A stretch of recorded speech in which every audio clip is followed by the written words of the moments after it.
me some questions or what? No. Okay. Oh, I think I'll. How did you find out then? Is it on?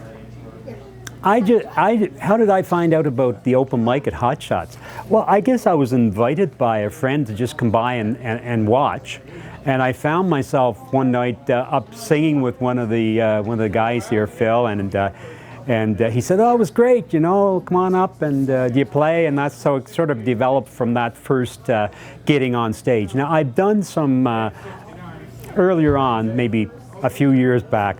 I did some semi-pro stuff in some of the local clubs and things like that, but it was pretty minimal. It was when I was playing a lot of music.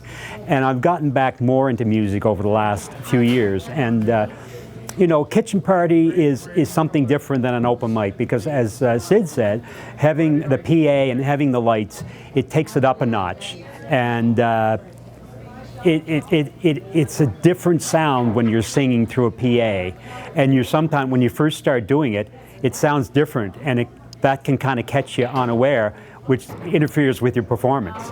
So this is great because it allows you to be comfortable with that. And the thing I like about this place, the audience is so great. You know, they clap for everybody. You know, they're very kind. They're very kind. If you're doing your best, they're there with you, and you always get a hand clap. And the thing that, you know, actually doing this piece, I had a quote from Miles Davis that said, 20% is a note, 80% is the attitude, which translated means, you know, your technique and how good a player is 20%, but how much heart you bring to the performance, how much you feel the music you're playing.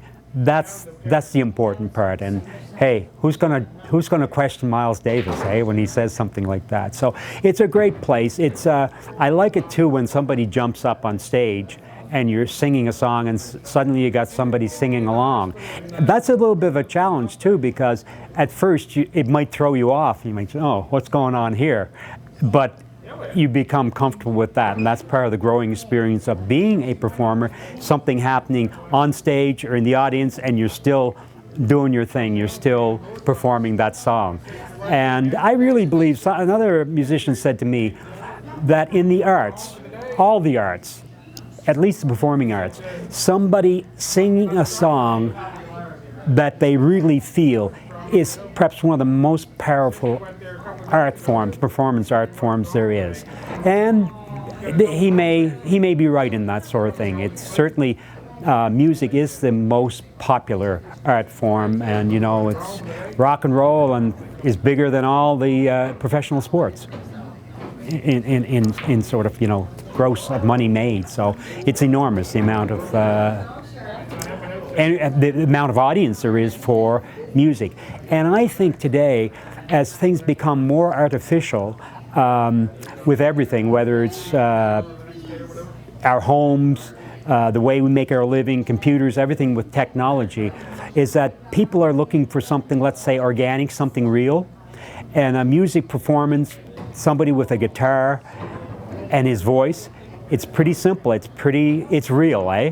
No matter how good or not so good the performance is, it's something that's real. I think people, even with all the technology of TV and the web, and you can get music anytime you want, but people really value, I think, live performance, especially in this province. PEI is kind of the home in a lot of ways for kitchen music and for, you know, open mic. It's a great place to do open mic. The fact that the city has 4 or 5 nights out of 6 that have an open mic happening and people playing and people listening, I think says a lot about the cultural community here and the support for the cultural community in PEI.